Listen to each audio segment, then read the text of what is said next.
میرے اعمال کی اصلاح کرم سے کر دے۔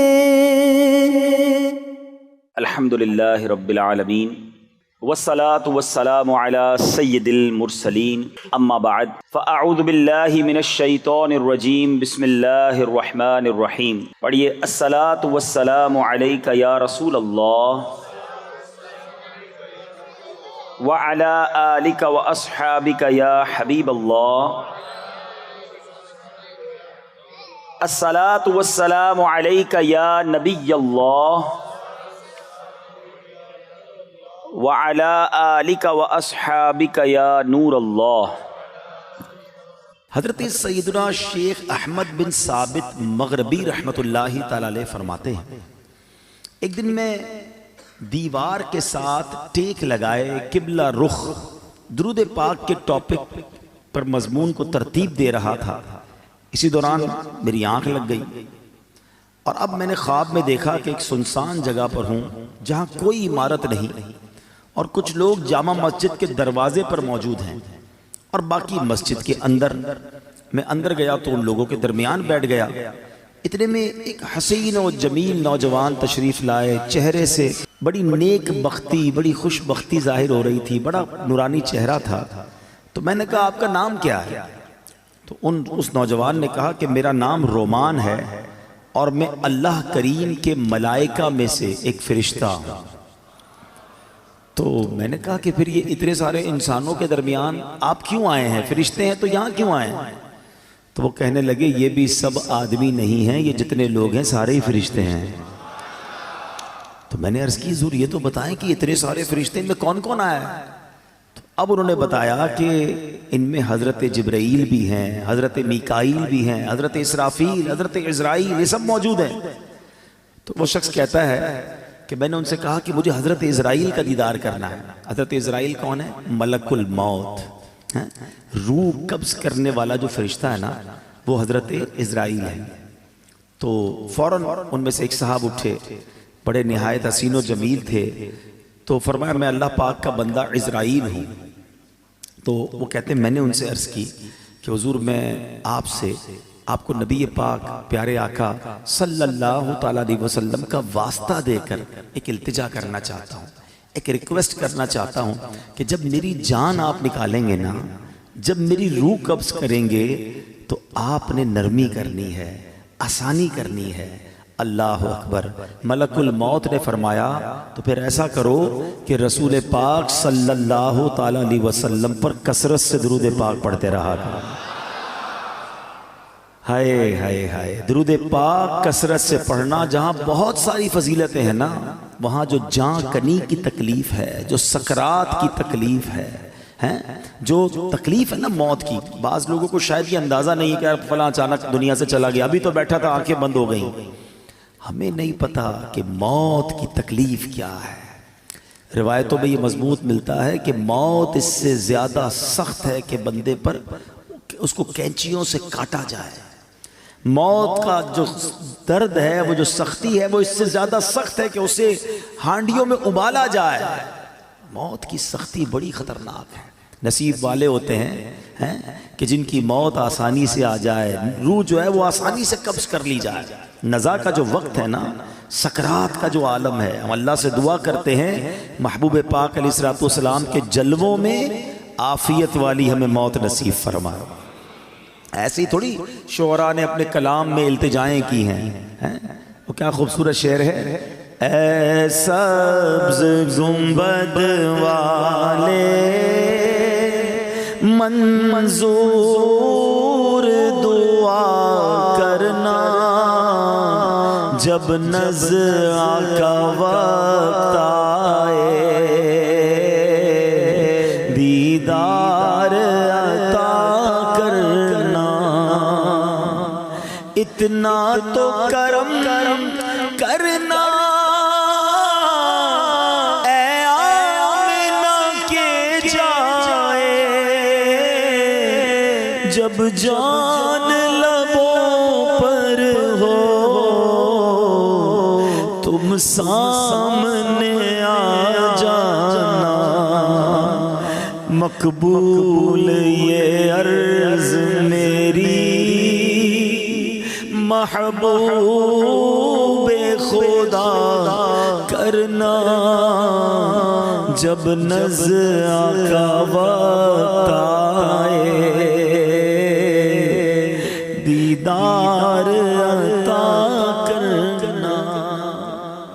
ہم سب چاہتے ہیں نا کہ حضرت اسرائیل ملک الموت آسانی سے روح قبض کریں، ویسے سچی بات پتہ ہے کیا ہے کہ جب ان کی یاد میں زندگی گزرتی ہے نا، عشق رسول میں زندگی گزرتی ہے، آقا کی سنتوں پر عمل کر کے نبی پاک کی رضا والی زندگی گزرتی ہے نا، تو کیا خوبصورت شاعر بات لکھتے ہیں کہ جب تیری یاد میں دنیا سے گیا ہے کوئی، اللہ کرے کہ آقا کی یاد میں بس نبی پاک کے تصور میں جائیں، مدینہ پاک میں آقا کے جلووں میں دنیا سے جائیں، پھر کیا ہوگا؟ جب تیری یاد میں دنیا سے گیا ہے کوئی، جان لینے کو دلہن بن کے قضا آئی ہے۔ ہاں پھر اس کی جان بڑی آسانی سے نکلتی ہے، وہ تو نبی پاک کے جلووں میں گم ہوتا ہے نا۔ تو اللہ کرے کہ موت کے وقت آقا کا جلوہ نصیب ہو جائے، لیکن کام کیا کرنا ہے اس کے لیے؟ کثرت سے درود پاک، چلتے پھرتے اٹھتے بیٹھتے نہیں پڑھتے لوگ درود، فضول باتوں کے لیے گھنٹوں پڑے ہیں، درود پاک زبان پر بہت تھوڑا آتا ہے۔ آج ہی چیک کر لو نا، اپنے آپ کو چیک کر لے، آج پورے دن میں کتنی بار درود پڑھا ہے؟ ٹائم نکالا کرو، تسبیح جیب میں رکھا کرو، کہتے ہیں نا درود پاک اور ذکر الہی کرنے کے بہانے ڈھونڈا کرو، جہاں موقع ملا تسبیح نکالی شروع ہو گئے۔ تسبیح نہ بھی ہو تو پڑھ سکتے ہیں، لیکن تسبیح یاد دلاتی ہے، اس لیے میں کہہ رہا ہوں اللہ کرے کہ میری بھی عادت بن جائے، آپ کی بھی عادت ہو جائے، اور ہم بس کثرت سے اللہ اور اس کے حبیب کا ذکر کرتے رہیں، فضول باتوں سے بچتے رہیں، اور ہماری زبان اس مبارک ذکر میں تر ہو جائے۔ بڑی پیاری التجا امیر اہل سنت کی ہے، مل کے آقا علیہ السلام کی بارگاہ میں عرض کرتے ہیں، ذکر و درود ہر گھڑی ورد زبان رہے، ورد زبان رہے، میری فضول گوئی کی عادت نکال دو، میری فضول گوئی کی عادت نکال دو۔ آئیے مل کر محبت کے ساتھ بآواز بلند درود پاک پڑھ لیں، صلو علی الحبیب۔ آج جس موضوع پر میں نے کچھ مدنی پھول پیش کرنے ہیں، یوں سمجھیے اس کا آغاز تو درود پاک کی اس فضیلت سے ہی ہو چکا کہ جو سکرات کا وقت ہے، جو موت کی سختیاں ہیں، کیا ہم اسے یاد رکھتے ہیں؟ یہ ایک ایسی حقیقت ہے کہ جسے ہم بھول جاتے ہیں، زندگی میں ایسے زندگی گزار رہے ہوتے ہیں کہ جیسے مرنا ہی نہیں ہے۔ تو آج اسی حقیقت پر کچھ مدنی پھول پیش کروں گا، اللہ کرے کہ فکر آخرت اور آخری جو سفر ہے اس کی تیاری کا ہمارا ذہن بن جائے۔ حجت الاسلام امام محمد بن محمد غزالی علیہ رحمت اللہ الوالی لکھتے ہیں، بنی اسرائیل میں ایک بڑا مغرور شخص تھا، ایک بند کمرے میں تھا۔ بڑے لوگ ہوتے ہیں نا، ان کے کمروں میں ہر کسی کو آنے کی اجازت نہیں ہوتی، گارڈز آگے سیکرٹری، اجازت کے بغیر کوئی نہیں آ سکتا، اور ان کو اس بات پر بعض اوقات بڑا غرور بھی ہوتا ہے، فخر ہوتا ہے کہ میری ٹیریٹری میں کوئی پیر نہیں رکھ سکتا۔ اچانک کمرے میں ایک شخص داخل ہوا، اس مغرور شخص نے زور سے چلا کر کہا، کون ہو؟ کیسے آ گئے میرے کمرے میں بغیر اجازت؟ تمہیں پتہ نہیں میں کون ہوں؟ میں اس واقعے کا خلاصہ عرض کر رہا ہوں۔ تمہیں اجازت کس نے دی میرے کمرے میں آنے کی؟ تو کہتا ہے کہ مجھے اس گھر کے مالک نے اجازت دی ہے، اور میں وہ ہوں جسے کوئی روک نہیں سکتا۔ مجھے بادشاہوں سے بھی اجازت لینے کی ضرورت پڑتی نہیں، مجھے کسی کا دبدبہ ڈرا نہیں سکتا، اور نہ ہی مجھ سے کوئی بچ سکتا ہے۔ اور جب یہ باتیں سنی نا اس مغرور شخص نے، جس کا سٹائل ہی الگ ہوتا تھا، جو بڑے چلا کر بڑے غصے میں لوگوں سے باتیں کرتا تھا، اب اس کا جو غصہ ہے وہ نیچے آ گیا۔ اب ہے کون یہ تو بتائیں، کہیں آپ ملک الموت تو نہیں؟ اللہ اکبر۔ اب حضرت ملک الموت نے کہا، ہاں میں ملک الموت ہوں، مجھے کوئی دروازہ نہیں روک سکتا، مجھے کوئی گارڈ، مجھے کوئی کر و فر کہیں بھی جانے سے نہیں روک سکتا۔ اب وہ کہتا ہے کہ حضور تھوڑی سی مہلت مل سکتی ہے، اگر آپ میری روح قبض کرنے آئے ہیں تو کچھ دن، کچھ گھنٹے تو دیجئے نا، مجھے تو پتہ ہی نہیں ہے، مجھے کچھ توبہ کرنی ہے، کچھ نیکیاں کرنی ہیں، کچھ نیک اعمال کرنے ہیں۔ اب ملک الموت نے فرمایا کہ تمہاری سانسیں پوری ہو چکی ہیں، اب تمہارا وقت اینڈ ہو چکا ہے۔ تو کہا اچھا پھر یہ تو بتائیں، اگر میری روح قبض کریں گے تو مجھے لے کر کہاں جائیں گے؟ تو ملک الموت نے فرمایا اس مقام پر جہاں تو نے اپنے اعمال بھیجے ہوئے ہیں، جس طرح کے اعمال کیے ادھر لے کے جاؤں گا۔ کہ حضور میں نے تو نیکیاں نہیں کی، کوئی اچھا گھر بھی تیار نہیں کیا ہے۔ ملک الموت نے فرمایا کہ پھر تمہیں بھڑکتی آگ کی طرف لے کر جائیں گے جو تیرا گوشت پوشت نوچ لے گی۔ یہ کہہ کر ملک الموت نے اس کی روح قبض کر لی، وہ مردہ ہو کر گر پڑا، گھر میں کوہرام مچ گیا، رونا دھونا مچ گیا۔ اس واقعے کے جو راوی ہیں حضرت یزید رکاشی رحمت اللہ تعالی فرماتے ہیں اگر ان سوگواروں کو اس کے برے انجام کا پتہ چل جاتا تو اس سے زیادہ رونا دھونا مچاتے۔ اب میرے پیارے اسلام پہ سوچئے، یہ ہمارے ساتھ بھی تو ہونا ہے نا، کبھی دفتر میں بیٹھے ہوں گے، کبھی گھر میں لیٹے ہوں گے، پتہ نہیں کبھی کہاں ہوں گے، اور اچانک ملک الموت آ جائیں گے اور ہماری روح قبض کر لی جائے گی، کوئی چانس نہیں ملے گا۔ جس کو مرنا ہو کیا وہ ایسے جیتا ہے جیسے ہم جی رہے ہیں؟ وہ شاعر لکھتے ہیں نا، جب اس بزم سے اٹھ گئے دوست اکثر اور اٹھتے چلے جا رہے ہیں برابر۔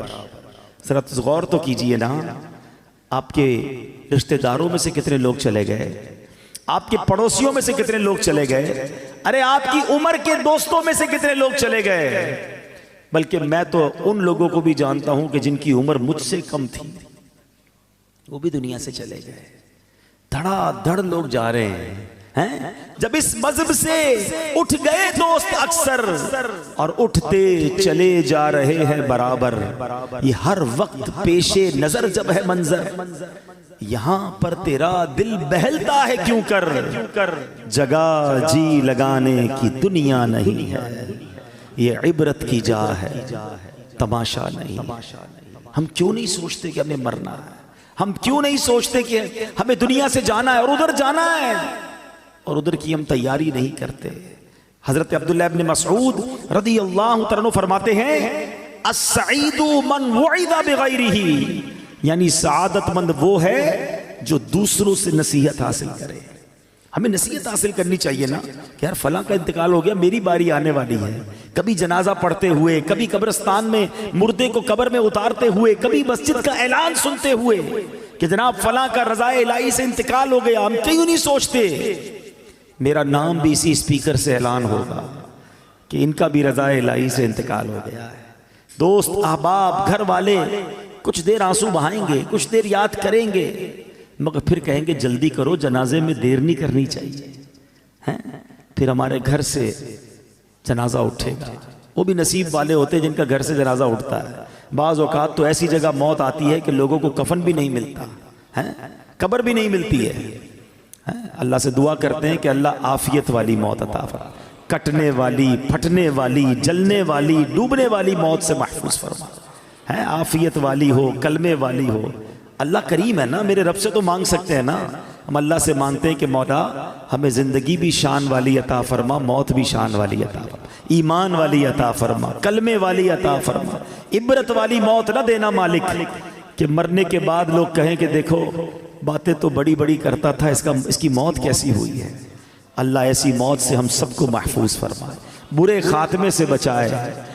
خدایا برے خاتمے سے بچانا، خدایا برے خاتمے سے بچانا، پڑھوں کلمہ جب نکلے دم یا الہی، پڑھوں کلمہ جب نکلے دم یا الہی۔ آج کل تو لوگ قبرستان میں جا کے ہنسی مذاق کر رہے ہوتے ہیں، قبرستان میں جا کر موبائل فون پہ کاروبار چل رہا ہوتا ہے، ادھر میت دفنائی جا رہی ہے، ادھر آپس میں دوست کل کی پلاننگ کر رہے ہوتے ہیں۔ قبرستان عبرت کی جگہ ہے، قبرستان میں ہنسنے والوں کا کیا حال ہوتا ہے، آؤ میں آپ کو ایک واقعہ سناتا ہوں۔ خواجہ خواجگان خواجہ غریب نواز، خواجہ معین الدین چشتی اجمیری، خواجہ غریب نواز نے ایک واقعہ سنایا کہ ایک مرتبہ میں اور شیخ اوحد کرمانی رحمت اللہ تعالی علیہ سفر پر تھے، ہماری ملاقات ایک بوڑھے میاں سے ہوئی، وہ بزرگ تھے اور یاد الہی میں انتہائی مشغول تھے۔ کہتے میں نے ایسا بندہ یاد الہی میں مشغول پہلے نہیں دیکھا تھا۔ میں نے ان سے سلام کیا، ہاتھ ملایا تو معلوم ہوا کہ ان کے ہاتھ پر تو گوشت ہی نہیں ہے، اتنا کمزور، اتنے دبلے پتلے تھے۔ تو خواجہ صاحب کہتے ہیں کہ میرے دل میں خیال آیا کہ یہ اتنے کمزور کیوں ہیں۔ اس سے پہلے کہ میں سوال کرتا وہ روشن ضمیر تھے، میرا سوال جان لیا۔ کہتے ہیں کہ میں ایک دن اپنے دوست کے ساتھ قبرستان گیا، تھوڑی دیر ہم قبر کے پاس بیٹھ گئے، آپس میں باتیں ہونے لگی جیسے دوستوں میں باتیں ہوتی ہیں۔ کہتے اتفاقاً ایسی بات ہوئی کہ مجھ سے کہا لگ گیا، زور سے ہنس پڑا۔ اسی وقت قبر سے آواز آئی، اے غافل، جس کو ایسا مقام درپیش ہو اسے ہنسی سے کیا کام۔ کہتے جو ہی میں نے وہ آواز سنی میں اٹھ کھڑا ہوا، جو دوست میرے ساتھ تھا میں نے اسے الوداع کہا، مسجد میں آ گیا، بیٹھ گیا، مجھ پر ہیبت طاری ہو گئی، قبر سے آواز آئی تھی نا۔ کہتے میں قبرستان میں ہنسا، مجھ پر ایسی غفلت آ گئی کہ میں قبر کے پاس جا کر ہنسنے لگا۔ کہتے مجھے اتنی شرمندگی محسوس ہوئی، وہ دن ہے اور آج کا دن ہے، 40 سال ہو گئے میں نے شرم کے مارے آسمان کی طرف منہ نہیں کیا ہے، اور میں اس بات سے ڈر رہا ہوں کہ قیامت کے روز اللہ کی بارگاہ میں کیسے منہ دکھاؤں گا، کیا منہ لے کر جاؤں گا۔ اے میرے پیارے اسلامی بھائی، قبرستان عبرت کی جگہ ہے، مذاق مستی اور دنیاوی باتیں کرنے کی جگہ نہیں ہے۔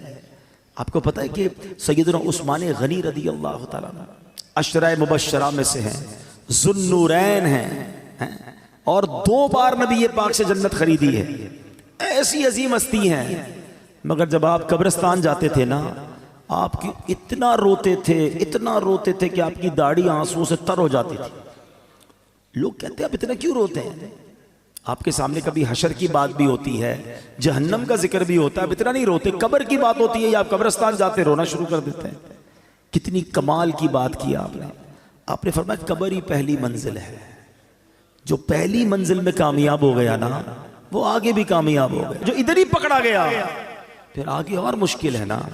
فرسٹ انٹری ٹیسٹ ہے، سمجھ لو، قبر میں جاتے ہی امتحان ہوگا نا، قبر میں جاتے ہی سوالات ہوں گے۔ اگر سوال کے جواب دے دیے، اچھا مزے کی بات دیکھیں، یا اسٹوڈنٹ بھی بیٹھے ہوں گے، امتحانات بھی ہوتے رہتے ہیں، اسٹوڈنٹ کوشش کرتے ہیں کسی طرح پیپر آؤٹ ہو جائے، پتہ چل جائے امتحان میں کون سا پیپر آئے گا۔ اچھا جب پیپر آؤٹ نہیں ہوتا تو کیا کرتے ہیں، پچھلے 5 سالہ پیپر لے کے بیٹھے ہوتے ہیں، یار ان میں سے کوئی سوال آئے گا، ان کی تیاری کر لو۔ کمال دیکھو کہ یہ کیسا پیپر ہے کہ جس کے سوال پہلے سے ہی آؤٹ ہیں، سوال بھی آؤٹ ہے، جواب بھی بتا دیے گئے کہ 3 سوال ہونے ہیں۔ قبر میں جانے کے بعد ہر بندے سے سوال ہوگا، من ربکا، تیرا رب کون ہے، ما دینکا، تیرا دین کیا ہے، اور پھر ایک پیارا سا چہرہ دکھایا جائے گا اور پوچھا جائے گا ما کنت تقول فی ھذا الرجل، کہ اس مبارک چہرے والی ہستی کے بارے میں دنیا میں کیا کہا کرتا تھا۔ اور تینوں سوالوں کا جواب ہمیں پتا ہے، من ربک، ربی اللہ، اللہ ہمارا رب ہے نا، ما دینک، دینی الاسلام، دین میرا اسلام ہے۔ اور ہمیں پتا ہے کس کا چہرہ دکھایا جائے گا، کیا کہیں گے، ہوا رسول اللہ صلی اللہ تعالی علیہ وسلم، یہ تو میرے آقا جناب رسول اللہ صلی اللہ تعالی علیہ وسلم ہے۔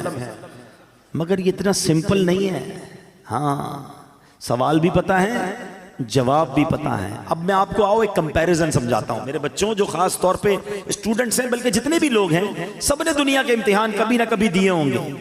What is the difference between worldly examination and examination of the grave؟ دنیا کے امتحان اور قبر کے امتحان کا میں فرق آپ کو سمجھاتا ہوں۔ دنیا کا امتحان جب بھی ہوگا ڈیٹ پہلے سے پتا ہوگا. ایسا ہی ہے نا, 2 مہینے باقی ہیں, 3 مہینے باقی ہیں, فلاں تاریخ کو میتھس کا پیپر ہوگا, پھر اردو کا ہوگا, پھر سائنس کا ہوگا, جو بھی پیپر ہے, پیپر کے ٹاپکس بھی پتہ ہیں, ڈیٹس بھی پتہ ہیں. ٹھیک ہے, جیسے جیسے امتحان قریب آئے گا ہم تیاری بڑھاتے جاتے ہیں. کل صبح پیپر ہے, رات نیند نہیں آتی, ایسا ہی ہے. سیکنڈ, دنیا کا پیپر جب بھی دے دے, آپ پیپر دیتے ہیں, رزلٹ کچھ دنوں بعد یا کچھ مہینوں بعد آتا ہے. ٹھیک ہے. تیسری بات, پیپر میں فیل ہو گئے, ایک چانس ملتا ہے, کیا کہتے ہیں اس کو, سپلیمنٹری پیپر یا ضمنی امتحان, کہ چلو یار فیل ہو گئے دوبارہ دے دو. اچھا اس میں بھی فیل ہو گئے, پھر کیا ہوگا, میکسیمم کیا ہو جائے گا, 1 سال اور پڑھنا پڑے گا نا. 8ویں کا امتحان دیا, پاس نہیں ہوئے, چلو بھائی 8ویں دوبارہ پڑھ لو, 9ویں دوبارہ پڑھ لو. یہ 4 باتیں یاد رکھیے گا. ڈیٹ پہلے سے پتا ہے, ٹھیک ہے, تاکہ تیاری کر لیں. سیکنڈ, امتحان کے بعد رزلٹ کافی دنوں بعد آتا ہے, اور ایک آدھا پیپر, ایک آدھا سوال رہ گیا تو سپلیمنٹری کا موقع ہے. چوتھا, اگر فیل ہی ہو گئے تو پھر کیا ہوگا, آپ کو 1 سال پڑھنا پڑے گا. ایک 5واں بھی مسئلہ ہے جو آج کل زیادہ ہے, کہ دنیا کے امتحان میں تھوڑے پیسے دے کر, تھوڑی رشوت دے کر, معاذ اللہ, یہ چیٹنگ کر کے بھی لوگ پاس ہو جاتے ہیں. ایسا ہی ہے. یہ 5 باتیں یاد رکھنا.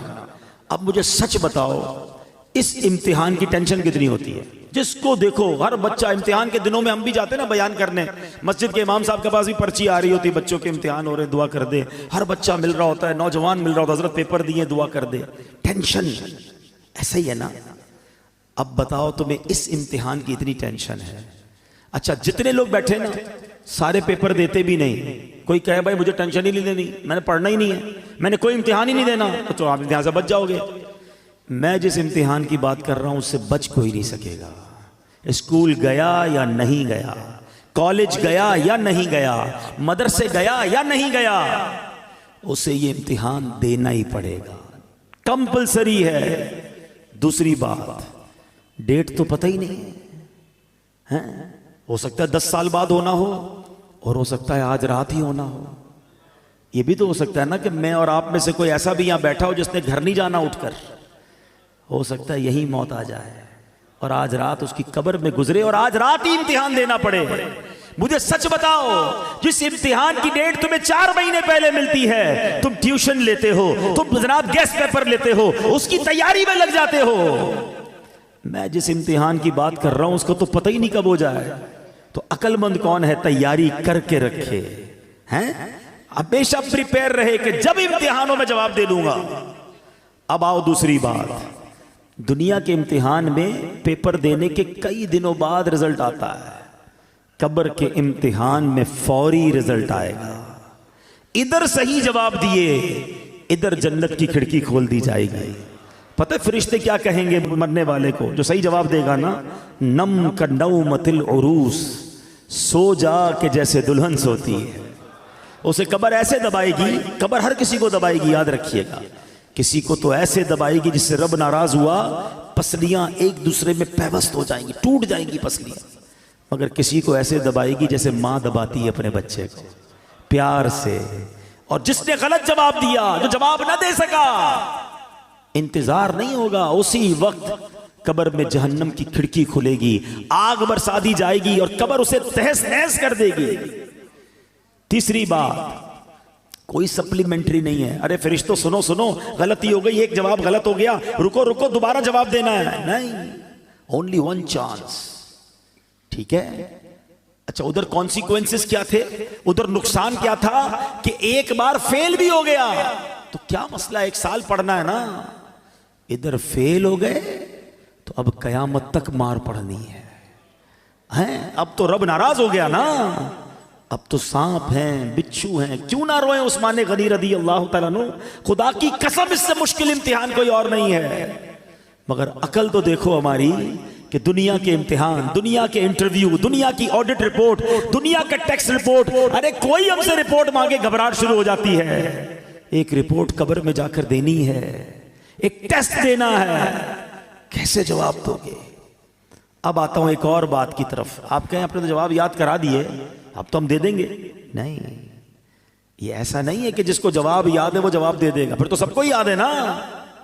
اس دن جس سے رب راضی ہوگا، جو ایمان سلامت لے کر قبر میں جائے گا، وہ تو انشاءاللہ جواب دے دے گا۔ اور عاشق رسول تو سبحان اللہ، عاشق رسول تو موت کا انتظار کرتا ہے، اس کو پتا ہے کہ آقا کا قبر میں دیدار ہونا ہے۔ اعلیٰ حضرت فرماتے نا، جان دے دو وعدہ دیدار پر، ارے جان دو گے تو دیدار ہوگا نا، جان دے دو وعدہ دیدار پر، نقد اپنا دام ہو ہی جائے۔ ہاں، عاشق رسول کو گھبراہٹ نہیں ہوتی، گھبراہٹ اسے ہو جس کی قبر میں کیڑے پڑنے ہیں، نمازیں پڑھی ہیں، سنتوں پر عمل کیا ہے، درود پاک پڑھا ہے، حرام روزی سے بچا ہے، حرام دیکھنے سے بچتا ہے، قرآن پاک کی تلاوت کرتا ہے، اللہ کی رضا والے کام کرتا ہے، ماں باپ کا ادب کرتا ہے، انشاءاللہ اس کی قبر تو نور اللہ نور ہونی ہے، اس کو تو دنیا سے زیادہ راحت قبر میں ملے گی، جنت کی کھڑکی کھل جائے گی، جنت کی نعمتیں نصیب ہو جائیں گی۔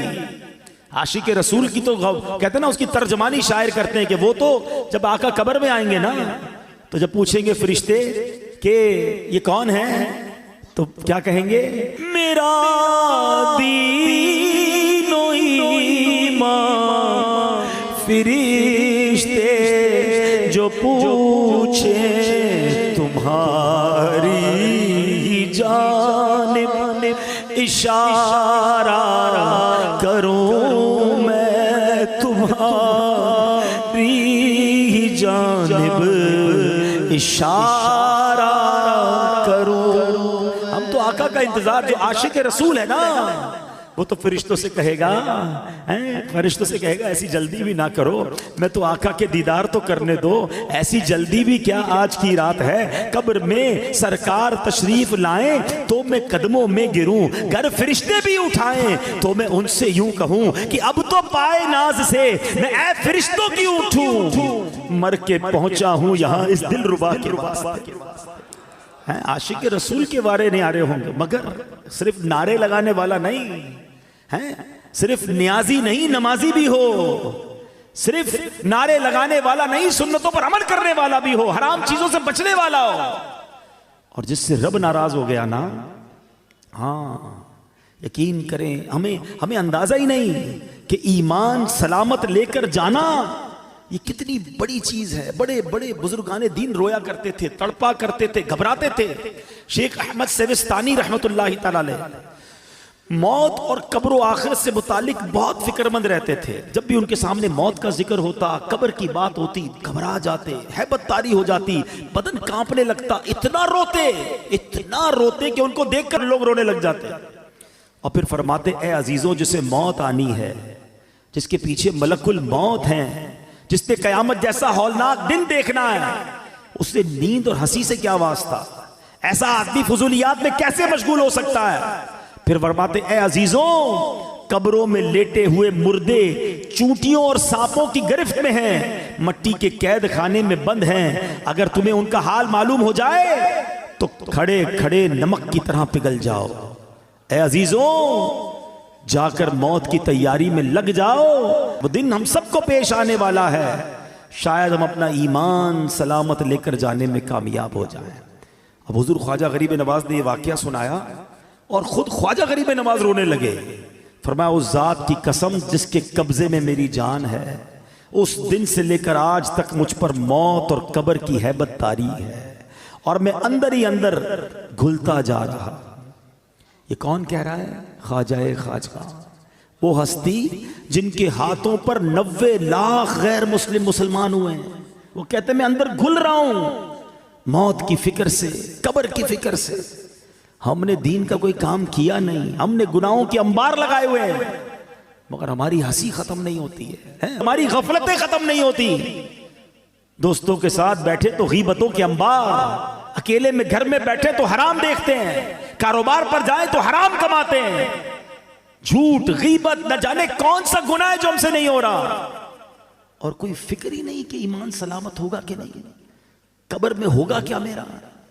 ہے میرے پیارے اسلامی بھائیو، اس وقت مہنگائی کا دور ہے، اچانک مہنگائی بڑھ گئی ہے، لوگ پریشان ہیں، گھر کیسے چلاؤں گا، خرچہ کیسے پورا کروں گا، کتنی ٹینشن میں، جدھر بیٹھو ایک ہی ٹینشن ہے۔ میں نہیں کہتا ٹینشن نہیں ہے، واقعی ٹینشن ہے سب کو، اللہ ہمارے وطن پر خیر فرمائے، لیکن ذرا غور کرو، کبھی ایسا ہوا کہ دوستوں میں بیٹھ کر یہ ٹینشن ہو کہ یار مرنے کے بعد کیا ہوگا، ایمان سلامت رہے گا کہ نہیں؟ قبر روشن ہوگی کہ نہیں؟ اللہ راضی ہوگا کہ نہیں؟ قیامت کے دن مجھے رب کی عرش کا سایہ ملے گا کہ نہیں؟ اعمال نامے کھل گئے تو میری بے عزتی کیسی ہوگی؟ میں ذلیل کیسا ہو جاؤں گا؟ یار کوئی طریقہ تو بتاؤ، اللہ کو راضی کیسے کروں؟ کوئی طریقہ تو بتاؤ، میری بخشش ہو جائے۔ Nobody talk about it، کوئی بات ہی نہیں کرتا، کسی کو لگتا ہے فکر ہی نہیں ہے۔ اور جن بزرگوں کے ہم نام لے کر جی رہے ہیں نا، میں ان کی باتیں کر رہا ہوں۔ اے خواجہ کی چھٹی منانے والوں، میں خواجہ کی بات کر رہا ہوں۔ آؤ غوث پاک کے مرید بیٹھو، میں تمہیں غوث پاک کے بارے میں بتاتا ہوں۔ اتنے بڑے بزرگ ایسے نہیں تھے، ان کے نام بڑے بڑے۔ شیخ عبد القادر جیلانی، آپ فرماتے لوگ کہہ رہے ہیں آج عید کا دن ہے، عید کا دن ہے۔ عبد القادر کے لیے عید کا دن وہ ہوگا جب اپنا ایمان سلامت لے کر قبر میں جائے گا۔ شیخ عبد القادر جیلانی وہ کہہ رہے ہیں، ہاں وہ کہہ رہے ہیں، یہ حقیقت کو جان گئے تھے، یہ خوف خدا والے تھے۔ خدا را میرے پیارے اسلامی بھائیوں، میں آپ کو صحیح بتا رہا ہوں، آپ اگر مہنگائی کے ٹینشن سے، روزگار کے ٹینشن سے، دنیا کی پرابلم سے نکلنا چاہتے ہیں نا، میں آپ کو ایک طریقہ بتاتا ہوں، آپ اپنے اللہ کو راضی کر لیں۔ ہاں، رحمان الدنیا والآخرہ ہے وہ۔ لوگ کہتے ہیں کبھی کبھی یار آخرت کے ساتھ ساتھ دنیا بھی ہونی چاہیے۔ او بھائی یہ فارمولہ ہی غلط ہے۔ میرا رب آخرت کا بھی مالک ہے، دنیا کا بھی مالک ہے۔ میں اسے راضی کر لوں، وہ میری دنیا بھی اچھی کر دے گا، میری آخرت بھی اچھی کر دے گا۔ ایک ٹارگٹ زندگی میں بنا لو، میں نے اللہ کو ناراض نہیں کرنا ہے، میں نے اللہ کی رضا والے کام کرنے ہیں۔ واللہ وہ تمہاری روزی میں برکت ڈالے گا، وہ تمہارے دل میں سکون ڈالے گا، تمہارے گھر میں سکون اور چاشنی ڈال دے گا، تمہارے گھر میں عافیت آ جائے گی، لائف انجوائے کرنے لگو گے، کیونکہ رب راضی ہے نا۔ ایک فارمولہ یاد رکھو، جس سے رب راضی اس سے سب راضی۔ ہم رب کو راضی نہیں کرتے، ہم سب کو راضی کرتے ہیں۔ ہمیں رب کو راضی کرنا ہے، اس کی نافرمانی والے کام نہیں کرنے۔ اللہ کے حبیب علیہ الصلوۃ والسلام سنو کیا فرماتے ہیں۔ اچھا آپ میں تھوڑی سی مسکنسیپشنز بھی دور کر دوں۔ بعض اوقات جب ہم اس طرح کی باتیں کرتے ہیں، موت کے موضوع پر بات کرتے ہیں، تو لوگ کہتے ہیں یار اتنی مرنے پہ کیا بات کرنا، موت پر اتنی بات کیوں کرتے ہیں؟ آؤ میں آج آپ کو قرآن و حدیث کے ذریعے سمجھاتا ہوں ہمارا رب اور اللہ کے حبیب علیہ الصلوۃ والسلام ہمیں موت کو یاد کرنے کا کیسا درس دے رہے ہیں۔ یہ کوئی چال چلی گئی ہے ہمارے ساتھ، یہ کوئی شیطان نے گیم کھیلا ہے ہمارے ساتھ کہ ہمارے پاس سارے ٹاپکس ہیں، ہم ہر موضوع پر بات کرتے ہیں، ہم موت پر بات نہیں کرتے ہیں۔ حالانکہ اسے یاد کرنے کی ترغیبات قرآن و حدیث میں موجود ہیں۔ اللہ کے حبیب علیہ الصلوۃ والسلام فرماتے ہیں اے طارق مرنے سے پہلے موت کی تیاری کر لو۔ آقا نصیحت فرماتے تھے موت کی تیاری کرنی ہے نا، تو کیا تیاری کرنی ہے؟ قبر کے لیے فرنیچر بنانا ہے، ایئر کنڈیشن لگوانا ہے قبر میں، پنکھا ونکھا لگانا ہے، یا ریشمی کوئی سلک کا مہنگا والا کفن سلوانا ہے؟ کیا لے کر جائیں گے قبر میں؟ کچھ بھی نہیں۔ کبھی کفن میں جیب دیکھا ہے؟ قبر میں تجوری دیکھی ہے؟ جس مال کے لیے ہم دوڑے پھر رہے ہیں، مارے پھر رہے ہیں، روز گنتے ہیں جیب میں کتنے، گھر میں کتنے، بینک میں کتنے، اتنا ہے بے وفا مال۔ پتہ ہے آپ کو جس دن ہمارا انتقال ہوگا نا، جو بینک کے پیسے ہیں گھر میں پڑے وہ تو سب چلے گئے نا، وہ تو ہمارے رہیں گے نہیں، رشتہ داروں کے ہو جائیں گے۔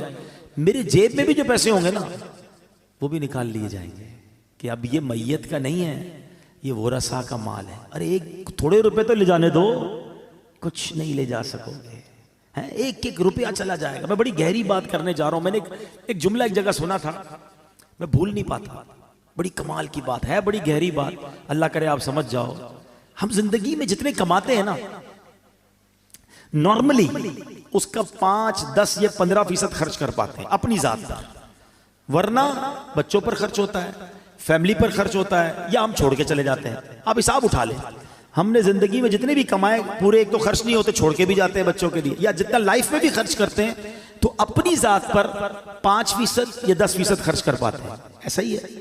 وہ جملہ یہ ہے کہ کمانے 100 ہیں، خرچ اپنے اوپر 5 کرنے ہیں، اور جواب بھی 100 کا دینا ہے۔ بات بڑی گہری ہے۔ جو حرام کماتا ہے نا، جو جھوٹ بول کر، ملاوٹ کر کے، سود کا کاروبار کر کے، رشوت کر کے، چوریاں کر کے، ڈاکے کر کے، کر لو جمع، شاید 5-10% سے زیادہ خرچ نہیں کر سکو گے، مگر جب اللہ کی بارگاہ میں جاؤ گے نا تو پورے 100% کا جواب تمہیں دینا پڑے گا۔ بچے مزے کریں گے جن کے لیے تم چھوڑ کر آئے، بلکہ وہ قیامت کے دن اللہ کو یہی کہیں گے، یا اللہ ہمیں کیا پتا ہمارے باپ نے حرام جمع کیا تھا، مار ہمیں پڑے گی اگر ہم نے حرام کمایا ہوگا۔ اتنا بے وفا مال، اور اس مال کے لیے میں دوڑی جا رہا ہوں، یہ نہیں سوچ رہا کہ قبر میں تو مال نہیں جانا۔ تو اے میرے پیارے اسلامی بھائیوں، آقا کی اس حدیث سے سبق لو کہ موت سے پہلے موت کی تیاری کرو۔ اور تیاری کیا ہے کہ یا تو یہ مال اگر ہے تو یہ مال آگے بھیجو، صدقہ و خیرات کر کے آگے جمع کرا۔ ایک صحابی رسول آئے، عرض کرتے ہیں حضور مجھے آخرت اور موت سے محبت نہیں ہے، گھبراہٹ ہوتی ہے، اس کا ذکر کرنے میں مجھے مزہ نہیں آتا، دل نہیں لگتا آخرت کی بات کرنے میں۔ شاید ہم سارے ایسے ہی ہیں، جب بھی موت اور قبر کی بات کرو گھبراہٹ شروع ہو جاتی ہے۔ کیا شاندار جواب دیا نبی پاک نے۔ حدیث پاک کا خلاصہ پیش کر رہا ہوں، فرمایا بندے کا دل ادھر لگتا ہے جدھر اس کا مال ہو، تم اپنا مال آگے بھیج دو، تمہارا دل بھی آخرت میں لگنا شروع ہو جائے گا۔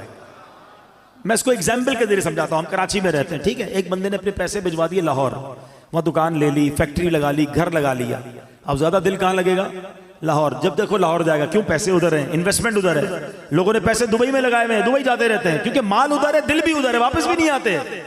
کیا شاندار جواب دیا، عقل مندوں کے لیے کمال جواب ہے یہ۔ اگر آخرت میں دل لگانا ہے نا تو بندہ کہ میرے پیسے ادھر ہیں بھائی، میں نے اپنا مال اللہ کی راہ میں صدقہ کیا ہوا، محل تیار ہے، مسجد بنا دی ہے اللہ کے کرم سے، کیونکہ حدیث پاک کا خلاصہ ہے جو اللہ کے لیے مسجد بناتا ہے اللہ اس کے لیے جنت میں گھر بناتا ہے۔ خوش نصیب ہے وہ لوگ جو مسجد بناتے ہیں یا مسجد میں حصہ ملاتے ہیں۔ کچھ نہ کچھ پیسے آگے بھجوایا کرو، یہ اگلا اکاؤنٹ ہے ہمارا، جاتے کہیں نہیں ہے، ادھر سے نکل کر اس اکاؤنٹ میں جا رہے ہیں جدھر زیادہ گزارنی ہے زندگی۔ تو آقا نے کیا خوب بات فرمائی کہ اگر آخرت میں دل لگانا ہے نا تو اپنا مال ادھر بھیج دے، کیونکہ بندے کا دل مال کے ساتھ ہوتا ہے، جب مال ادھر ہوگا تیرا دل بھی ادھر ہی لگ جائے گا۔ تو یہ موت کی تیاری کا ایک طریقہ ہے، اچھے اعمال کرے اور آگے اپنے اعمال بھیجے، نیکیاں بھیجے، تو انشاءاللہ اس کی تیاری اچھی ہو جائے گی۔ اللہ کریم قرآن مجید فرقان حمید میں فرماتا ہے وَاتَّقُوا يَوْمًا تُرْجَعُونَ فِيهِ إِلَى اللَّهِ، اور ڈرو اس دن سے جس میں اللہ کی طرف پھرو گے۔ ایک قول کے مطابق اس آیت کریمہ کا معنی یہ ہے، اے ایمان والو ڈرو اس دن سے جب تم اس دنیا کو چھوڑ کر سفر آخرت پر روانہ ہو جاؤ گے۔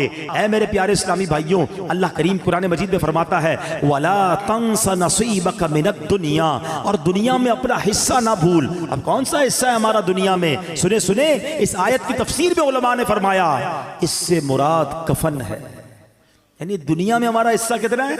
بس کفن لے کر جانا ہے اور کچھ لے کر نہیں جانا ہے۔ اور اتنی تیاری ہے دنیا سجانے کی، چھوٹا گھر بڑا ہو جائے، بڑا گھر اور بڑا ہو جائے، چھوٹا کاروبار بڑا ہو جائے۔ میں نہیں کہتا کاروبار بڑا نہ کریں، میں نہیں کہتا گھر بڑا نہ بنائیں، مگر اس گھر میں، اس کاروبار میں، اس دنیا میں اتنے غرق تو نہ ہو جائے نا کہ پہلے تو حلال اور حرام کی تمیز اٹھ جائے اور پھر مرنے کا ہی خیال نہ رہے۔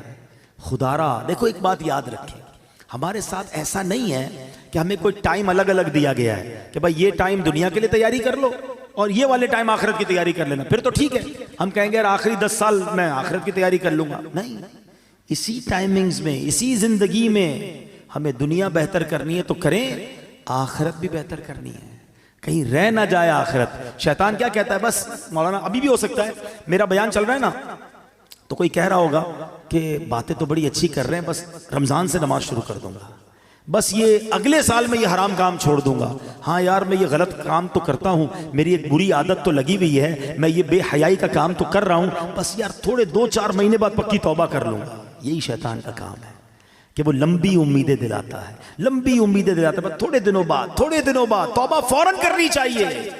شیطان کیسا مردود ہے اور کیسے مرواتا ہے۔ مجھے بنی اسرائیل کا یہ پرانا کتابوں میں واقعہ لکھا وہ یاد آ گیا کہ 2 بھائی تھے، اوپر نیچے رہتے تھے، first floor ground floor. Ground floor والا بھائی بدکار، شرابی، کبابی، بے حیائی کے کام کرنے والا، اور اوپر والا بھائی تہجد گزار، قرآن پڑھنے والا، دین کا کام کرنے والا۔ شیطان بڑے بھائی کے پاس گیا اور اسے کہتا ہے کہ یار 40 سال ہو گئے تیری زندگی کو، کوئی مزہ نہیں کیا لائف میں، کوئی انجوائمنٹ نہیں، سارا دن ذکر تسبیح، میں نے اللہ پاک کی قدرت لوح محفوظ پر دیکھ لیا ہے، تیری عمر 80 سال ہے، ایک کام کر 20 سال انجوائے کر، مزے کر، رنگ رلیاں منا لے، آخری 20 سال پھر توبہ کر کے عبادت کر لینا۔ شیطان نے دل میں یہ خیال ڈال دیا، اس نے سوچا یار بات تو ٹھیک ہے یار، میں تو کچھ کیا ہی نہیں زندگی میں، صرف اللہ اللہ ہی کرتا رہا، مزہ ہی نہیں لائف میں اٹھایا، نیچے ہی تو میرا بھائی ہے، روز عیاشیاں کرتا ہے، روز شرابیں پیتا ہے، روز بے حیائی کرتا ہے، کہیں اور جانے کی کیا ضرورت ہے، نیچے چلے جاتا ہوں بھائی کے پاس۔ وہ اللہ کی کرنی دیکھو کہ جو نیچے والا بھائی تھا اس کے دل میں خیال آیا کہ یار کب تک گناہ کرے گا، اتنی شرابیں، اتنی بے حیائیاں، اتنی بدکاریاں، مرنا نہیں تجھے، توبہ کر۔ دل میں خیال آیا، کہتا ہے ایک میرا بھائی ہے اوپر، جب دیکھو عبادت ریاضت، چلو کہیں اور نہیں جاتا، اپنے نیک بھائی کے پاس جاتا ہوں، اس کے پاس جا کے اللہ سے معافی مانگتا ہوں۔ اللہ کی کرنی دیکھیں، یہ گناہگار اپنے کمرے سے نکلتا ہے اوپر جانے کے لیے، اور وہ نیک اپنے کمرے سے نکلتا ہے نیچے آنے کے لیے۔ جب وہ سیڑھی پہ آتا ہے نا اوپر والا، اس کا پیر پھسلتا ہے، لڑکتا ہوا نیچے والے بھائی پہ گرتا ہے، دونوں بھائی نیچے گرتے ہیں، دونوں کا انتقال ہو جاتا ہے۔ اب پتہ ہے فیصلہ کیا ہوتا ہے؟ اوپر والا گناہ کے لیے چل پڑا تھا، نافرمانی کے لیے چل پڑا تھا، فرمایا اس کی نیکیاں برباد کر دی جاتی ہیں، اور یہ گناہگار توبہ کے لیے چل پڑا تھا، اللہ سے دوستی کرنے چل پڑا تھا، شرمندگی تھی دل میں، فرمایا یہ چلنا جو ہے اس کا اللہ کی بارگاہ میں ایسا قبول ہوا، اس کے سارے گناہ معاف کر دیے جاتے ہیں۔ ہائے ہائے ہائے، یہ ہے میرے رب کی رحمت۔ ہم کتنے ہی گناہگار کیوں نہ ہو، چل تو پڑو یار، توبہ کے راستے پہ چل پڑو نا، اسے راضی کرنے کے راستے پہ چل پڑو یار۔ کب تک سوچتے رہیں گے، کب تک نماز قضا کرتے رہیں گے، کب تک جھوٹ بولتے رہیں گے، کب تک حرام کماتے رہو گے، کب تک ماں باپ کو ستاتے رہو گے، کب تک جوا کھیلتے رہیں گے، کب تک شراب اور بے حیائی کے کام کرتے رہو گے۔ اے میرے اسلامی بھائی، بڑا قریب ہے، یقین کرو بڑا قریب ہے، ہم واقعی گناہگار ہیں۔ کبھی کبھی جب اپنے گناہوں پہ نظر جاتی ہے نا تو بڑا شرم آتی ہے کہ بنے گا کیا، اتنی بے حیائیاں ہیں اور ایسی بے غیرتی ہے کہ دنیا دیکھے تو گناہ نہیں کرتے ہیں، مگر رب دیکھ رہا ہوتا ہے، اکیلے میں ہم گناہ کر جاتے ہیں۔ یہ خیال کیوں نہیں آتا کہ اللہ دیکھ رہا ہے؟ یہ خیال کیوں نہیں آتا کہ مجھے مر کر اللہ کی بارگاہ میں جانا ہے، لوگوں نے کیا بگاڑنا ہے میرا؟ یہی بات تو اعلیٰ حضرت نے سمجھائی ہے نا کہ جس نے سزا دینی ہے اس کے گناہ کرتے ہوئے شرم نہیں آتی، لوگ دیکھتے اس کی شرم آتی ہے۔ فرماتے ہیں نا، چھپ کے لوگوں سے کیے جس کے گناہ، چھپ کے لوگوں سے کیے جس کے گناہ، وہ خبردار ہے کیا ہونا، وہ تو خبردار ہے، اسے تو پتا ہے، مگر دلاسا پتا ہے دل کو کیا ملتا ہے کہ وہ رب رحیم ہے، وہ رحمان ہے، وہ معاف کرنے والا ہے، بس ہم آ جائیں اس کی طرف، انتظار نہ کرو۔ شیطان ہے کہتا ہے بڑا رحم والا مولا ہے، توبہ کر لیں گے بعد میں، یہی شیطان کا وار ہے تم پر کہ وہ نہیں کرنے دیتا توبہ۔ آج کر لو، ابھی کر لو، آج تو ویسے بھی جمعرات کی رات ہے، آج تو ویسے ہی مانگنے کی رات ہے، اور جب اجتماع مسلمین ہونا اس کی برکتیں ہوتی ہیں، ہمیں کیا پتہ یہاں اللہ کا کون سا ولی بیٹھا ہے، آج دعا ہوگی، کس کی آمین کا ہاتھ اٹھے گا اور کس کے ساتھ کی ہماری بھی توبہ قبول ہو جائے گی۔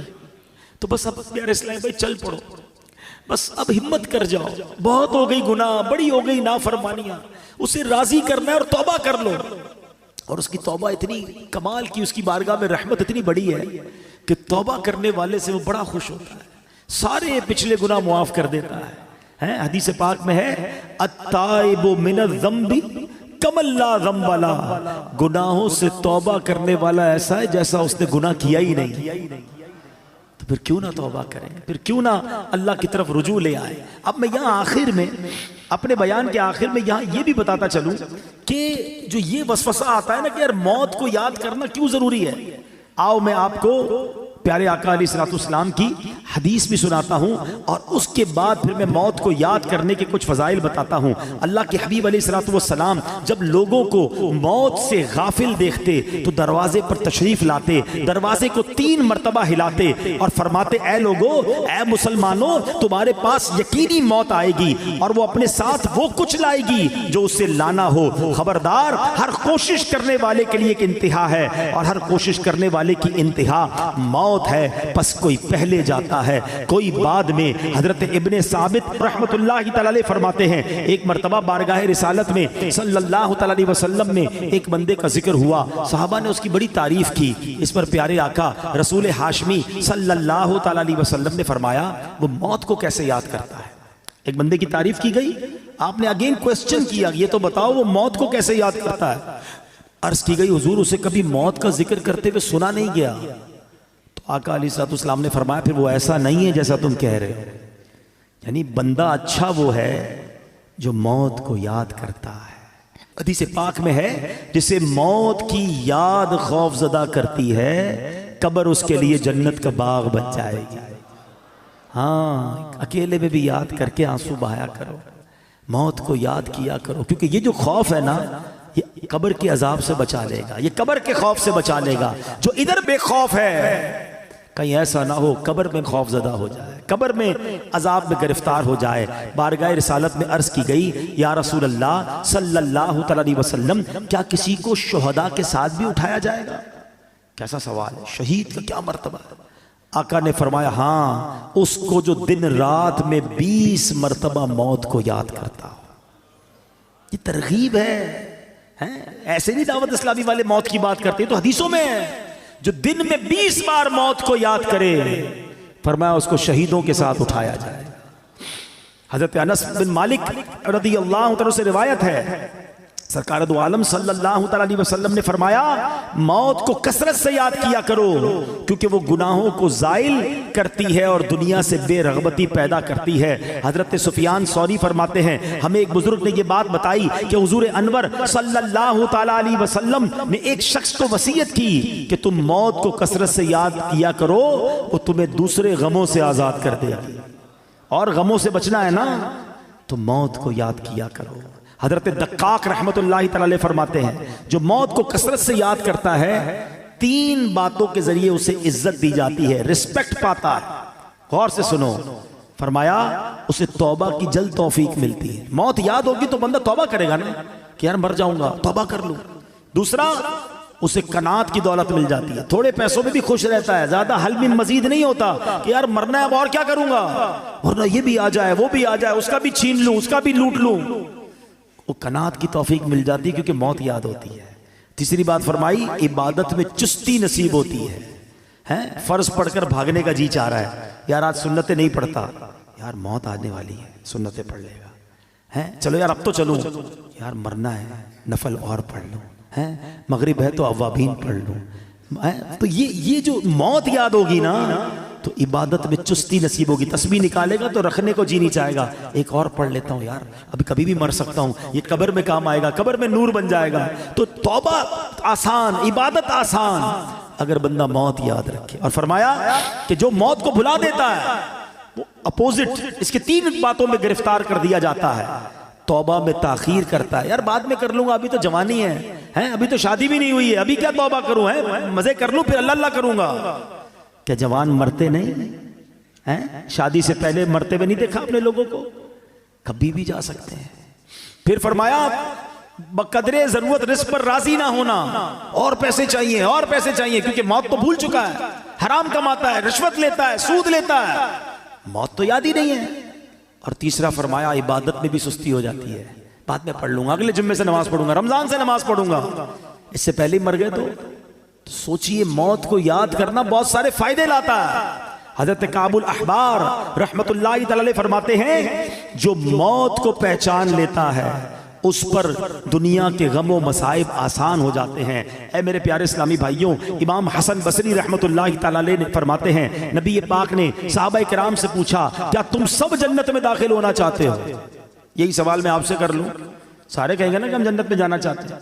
صحابہ نے کہا حضور جی ہاں یا رسول اللہ صلی اللہ علیہ وسلم. تو اللہ کے حبیب نے فرمایا اپنی امیدوں کو مختصر کرو, موت کو آنکھوں کے سامنے رکھو اور اللہ پاک سے حیا کا حق ادا کرو.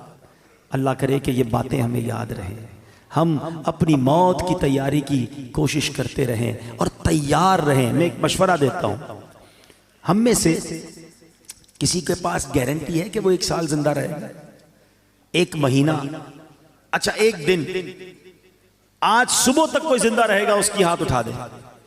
آگاہ اپنی موت سے کوئی بشر نہیں, سامان 100 برس کا ہے, پل کی خبر نہیں. اس کا مطلب ہمیں پتہ ہی نہیں کب مر جائیں, آج بھی مر سکتے ہیں نا, تیاری کب کرو گے؟ تیار رہنا پڑے گا. یعنی میں روزانہ ایسے جیوں کہ آج مر جاؤں پھر بھی اللہ راضی ہوگا, قبر جنت کا باغ بنے, ایسی لائف گزارنی ہے. تو ایسی لائف گزارنے کے لیے ہمیں اپنے شیڈول کو, اپنے لائف سٹائل کو بدلنا پڑے گا نا. ویسے بھی کراچی کے حالات ہمارے سامنے ہیں، ہمارے سامنے آئے دن کوئی حادثہ ہوتا ہے، خبر آتی ہے، ویڈیو آتی ہے کہ نوجوان دنیا سے چلا گیا۔ اللہ ہماری حفاظت فرمائے، ہماری جان، مال، عزت، آبرو، آل اور اولاد سب کی حفاظت فرمائے۔ لیکن ڈاکوؤں سے بچ گئے، چوروں سے بچ گئے، مرنا پھر بھی ہے، ہاں موت سے نہیں بچ سکتے، تیاری کر لو نا۔ تو آؤ مل کر آخرت کی تیاری کرتے ہیں۔ یقین کریں دعوت اسلامی سے بہت ساری وجوہات کی وجہ سے پیار ہے، مگر ایک پیار کی وجہ یہ بھی ہے کہ یار یہ کمال کا ماحول ہے، ہمیں پکڑ پکڑ کر آخرت کی یاد دلاتا ہے۔ ہم غافل ہو جاتے ہیں، کبھی رائٹ ہو جاتے ہیں، کبھی لیفٹ ہو جاتے ہیں، یہ پھر ہمیں ٹریک پہ لاتا ہے کہ کدھر جا رہے ہو۔